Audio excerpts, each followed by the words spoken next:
कार्तिक पूर्णिमा के व्रत की कथा। कार्तिक पूर्णिमा के व्रत की कथा सुनने वाले सभी भक्तजनों को पूर्णचंद्र पांडे का सादर प्रणाम। भक्तजनों, व्यास जी कहते हैं, एक समय सौनक आदि सभी ऋषियों ने सूत जी महाराज जी से पूछा, किस व्रत अथवा तपस्या से मनोवांछित फल प्राप्त होता है? उसे हम सब सुनना चाहते हैं, आप बतलाइए। तब सूत जी बोले, एक समय देवर्षि नारद जी के द्वारा यही प्रश्न पूछे जाने पर भगवान विष्णु ने उन्हें जो कुछ बताया उसे मैं आपको बताता हूं, ध्यानपूर्वक सुने।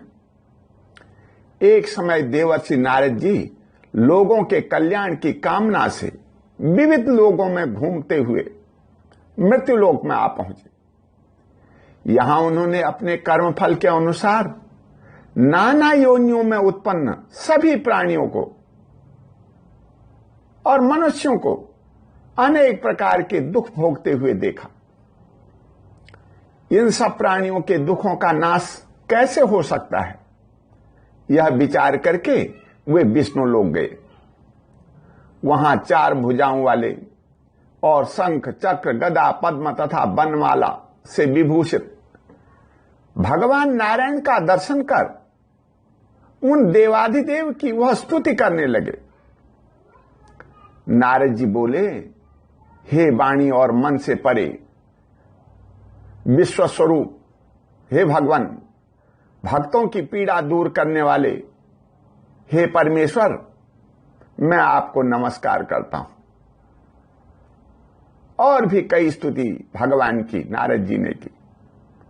स्तुति सुनने के बाद भगवान ने नारद जी से कहा, हे महाभाग, आप किस प्रयोजन से यहां आए हैं? आपके मन में क्या है, कहिए, वह सब मैं आपको बताऊंगा। नारद जी बोले, हे भगवान, मृत्युलोक में अपने पाप कर्मों के द्वारा विभिन्न योनियों में उत्पन्न सभी लोग बहुत प्रकार के कलेशों से दुखी हो रहे हैं। हे नाथ, किस लघु उपाय से उनके कष्टों का निवारण हो सकेगा? यदि आप मेरे ऊपर कृपा करें तो यह सब मैं आपके मुंह से सुनना चाहता हूं। आप मुझे बतलाने की कृपा करें। नारद जी की बात सुनकर भगवान विष्णु ने कहा, हे वत्स, संसार के ऊपर अनुग्रह करने की इच्छा से आपने बहुत अच्छी बात पूछी है। जिस व्रत के करने से प्राणी मोह से मुक्त हो जाता है उसे आपको बताता हूं, ध्यानपूर्वक सुने। हे वत्स, स्वर्ग और मृत्युलोक में दुर्लभ कार्तिक मास की पूर्णिमा को किया जाने वाला एक महान पुण्यपद व्रत है। अच्छी प्रकार विधि विधान से भगवान के इस व्रत को करने से मनुष्य शीघ्र ही सुख प्राप्त कर सकता है। भगवान की ऐसी वाणी सुनकर के नारद मुनि ने कहा, हे प्रभु, इस व्रत को करने का फल क्या है? इसका विधान क्या है? इस व्रत को किसने किया? यह सब विस्तार पूर्वक बतलाइए। श्री भगवान ने कहा, कार्तिक मास के पूर्णिमा को किया जाने वाला यह व्रत दुख, शोक आदि का शमन करने वाला, धन धान्य की वृद्धि करने वाला, सौभाग्य और संतान देने वाला तथा सर्वत्र विजय प्रदान करने वाला है। इस दिन व्रत करके सायंकाल को सब बंधु बांधवों को बुलाएं तथा ब्राह्मण को बुला करके बड़े भक्ति भाव से षोडशोपचारेण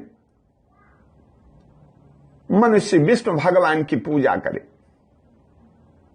भगवान का भोग तैयार करे, भगवान को चढ़ाए, रात्रि जागरण और कीर्तन करे,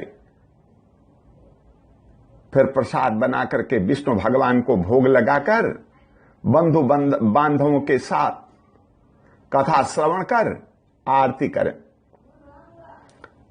सभी भगवान का प्रसाद ग्रहण करें, पंचामृत ग्रहण करें। ऐसा करने से मनुष्य की सभी मनोकामनाएं पूर्ण हो जाती हैं।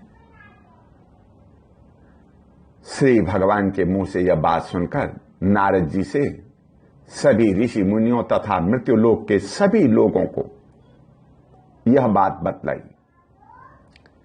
कार्तिक पूर्णिमा के व्रत के महात्म्य को सुन करके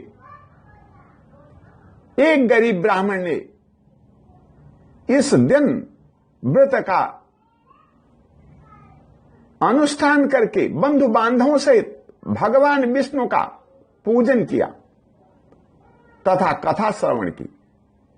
ऐसा करने से उस ब्राह्मण के सारे कष्ट क्लेश मिट गए। उसके घर में धन धान्य की वृद्धि होने लगी।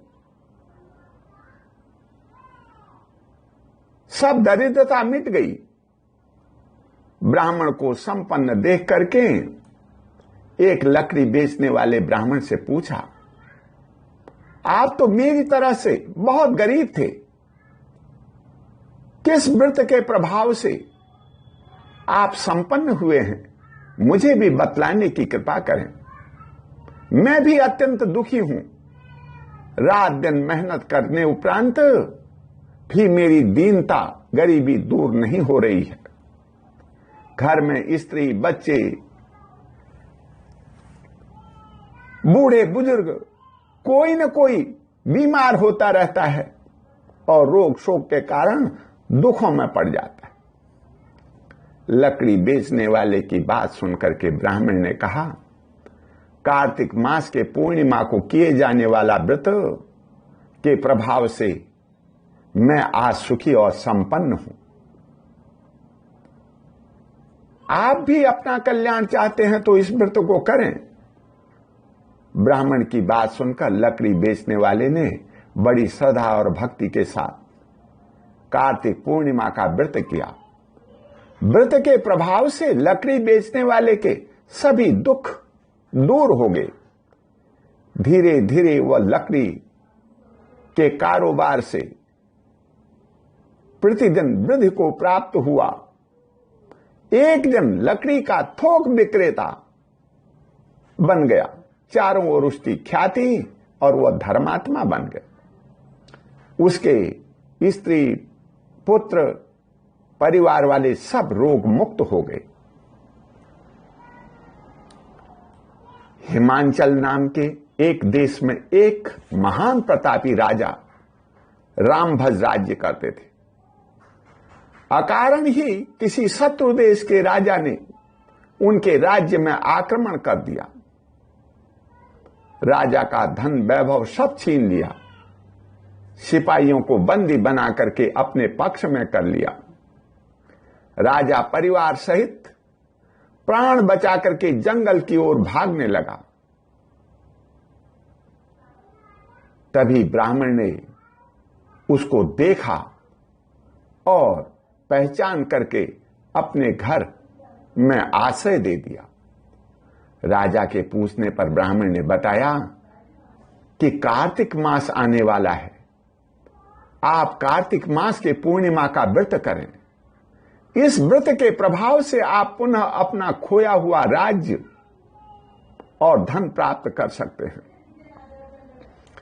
ब्राह्मण के मुंह से यह बात सुनकर राजा ने कार्तिक मास की पूर्णिमा को व्रत रखकर भगवान विष्णु की पूजा करने उपरांत ब्राह्मण के मुख से कथा श्रवण की। व्रत के प्रभाव से शत्रु देश के राजा की शक्ति क्षीण हो गई। उसके सभी सैनिक प्रतापी राजा रामभज के पक्षधर हो गए। उन्होंने शत्रु देश के राजा को मारकर पुनः राजा रामभज को राज्य दिला दिया। पुनः अपना राज्य प्राप्त करके राजा बहुत प्रसन्न हुआ और उसने अपने पूरे राज्य में कार्तिक पूर्णिमा के व्रत को श्रद्धापूर्वक करने का आदेश दे दिया। राजा के आदेशों को मानते हुए एक निसंतान वैश्य ने कार्तिक पूर्णिमा का व्रत किया। व्रत के प्रभाव से उसके घर में संतान हो गई। एक बार व्रत करने उपरांत उसे व्रत करना छोड़ दिया। जिसके प्रभाव से वैश्य का पुत्र रोगी और परेशान रहने लगा। उसकी धन संपत्ति भी जाती रही, वह कंगाल हो गया। एक दिन उसने ब्राह्मण के पास जाकर के अपनी दीनता का कारण पूछा। ब्राह्मण ने बताया कि कार्तिक मास की पूर्णिमा के व्रत को न करने के कारण आपको महान कष्टों का सामना करना पड़ रहा है। आप प्रतिवर्ष कार्तिक माह में स्नान कीजिए तथा कार्तिक पूर्णिमा के दिन व्रत रखकर कथा श्रवण कर पारणा करें। ब्राह्मण की बात सुनकर वैश्य ने कार्तिक पूर्णिमा का व्रत किया। इस व्रत के प्रभाव से वह पुनः सुखी और संपन्न हो गया। सूत जी कहते हैं, जो भी मनुष्य कार्तिक मास में स्नान, दान तथा पूर्णिमा का व्रत करता है, भगवान को भोग लगाता है, भगवान का आशीर्वाद लेता है, उसकी स्तुति करता है, रात्रि जागरण करता है, उसकी सभी मनोकामनाएं पूर्ण हो जाती। वह इस लोक में सुखी हुआ, अंत में भगवान विष्णु के गोलोक धाम में निवास करता है। बोलो विष्णु भगवान की जय।